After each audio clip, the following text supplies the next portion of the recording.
नमस्कार मित्रांनो, तुमचं पुन्हा एकदा आवडीच्यामध्ये स्वागत आहे. भारत संचार निगम लिमिटेड अंतर्गत आता नवीन पदभरती निघालेलं आहे. यामध्ये तुम्हाला लागताच 16,400 पासून ते 40,500 पर्यंत प्रति महिना सॅलरी भेटणार आहे. यामध्ये तुमची शैक्षणिक पात्रता फक्त पदवी प्राप्त असणे आवश्यक असणार आहे. तुम्हाला या व्हिडिओमध्ये या भरतीची संपूर्ण माहिती बघायला भेटणार आहे. त्यामुळे व्हिडिओ सोबत नक्की बघा. व्हिडिओ आवडल्यास लाईक करा, सबस्क्राईब नक्कीच करा. जर तुम्ही अजूनपर्यंत इंडियन नेव्ही अंतर्गत जी नवीन पदभरती निघालेली आहे तुम्ही ती व्हिडिओ नसेल बघितली तर मी या डिस्क्रिप्शनमध्ये त्याचं लिंक देत आहे, तुम्ही ती पण व्हिडिओ नक्कीच बघा. आणि डिस्क्रिप्शनमध्ये मी फेसबुक चॅनलची लिंक आणि व्हॉट्सअप चॅनलची लिंक दिली, त्याला पण नक्कीच फॉलो करा. तर चला आजच्या भरतीकडे वळ. बघा स्क्रीनमध्ये तुम्हाला संपूर्ण जाहिरात दिसत आहे. BSNL अंतर्गत ही पदभरती निघालेली आहे. यामध्ये ज्युनियर टेलिकॉम ऑफिसर या 100 पदांची नवीन पदभरती निघालेली आहे. यामध्ये तुमची शैक्षणिक पात्रता फक्त BE किंवा MSc कंप्लीट करणे आवश्यक असणार तरच तुम्ही ते अप्लाय करू शकता. त्यानंतर बघा तुम्हाला आता येथे एज लिमिट काय लागणार आहे, तर तुम्हाला इथे एज लिमिट ही 20 ते 30 वर्ष असणे आवश्यक असणार. यामध्ये SC ST कास्ट करता 5 वर्ष कन्सेशन भेटत आणि OBC करता 3 वर्ष तुम्हाला ते कन्सेशन भेटणार आहे.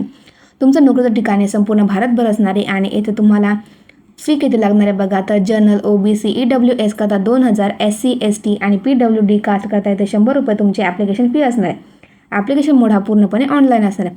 बघा तुम्हाला प्रति महिना सॅलरी किती भेटणार आहे, तर प्रति महिना तुम्हाला सॅलरी ही 16,400 पासून ते 40,500 पर्यंत प्रति महिना सॅलरी तुम्हाला येथे भेटणार आहे. त्यानंतर बघा आता सिलेक्शन प्रोसेस काय असणार आहे, तर सर्वप्रथम तुमची रायटिंग एक्झाम, डॉक्युमेंट व्हेरिफिकेशन आणि मेडिकल टेस्ट घेतली जाणार आहे. बघा एक्झाम पॅटर्न काय असणार आहे, तर बघा सर्वप्रथम येथे तुमच्या इंजिनिअरिंग स्ट्रीम सेक्शन 1मध्ये तुमचे 200 मार्काचा तुमचा पेपर घेतला जाणार आहे. यामध्ये 50 क्वेश्चन असणार आहे. त्यानंतर इंजिनिअरिंग स्ट्रीम सेक्शन 2ची पेपर घेतला जाणार, त्यामध्ये 200 मार्क असणार, तुम्हाला 50 क्वेश्चन असणार आहे. नंतर तुमचा तिसऱ्या सब्जेक्टचे तुम्हाला येथे 80 मार्क असणार आणि 20 प्रश्न असणार. असा मिळून तुमचा 480 मार्काचा पेपर घेतला जाणार आणि 120 तुम्हाला इथे प्रश्न असणार आहे. 3 तासामध्ये पेपर कंप्लीट करणे आवश्यक असणार. त्यानंतर बघा आता असे कोणते डॉक्युमेंट जे तुमच्याकडे असणे आवश्यक असणार तरच तुम्ही ते अप्लाय करू शकता. तर सर्वप्रथम फोटो, सिग्नेचर, आधार कार्ड, पॅन कार्ड. त्यानंतर तुम्ही कास्टमध्ये असेल तर कास्ट सर्टिफिकेट, नॉन क्रिमिनल. त्यानंतर तुमचं एज्युकेशन क्वालिफिकेशन सर्टिफिकेट, तुमचं 10वीचं 12वीचं जर तुम्ही ग्रॅज्युएशन कंप्लीट केलं आहे त्या सर्टिफिकेट तुमच्याकडे असणे आवश्यक असणार तरच तुम्ही येथे अप्लाय करू शकता.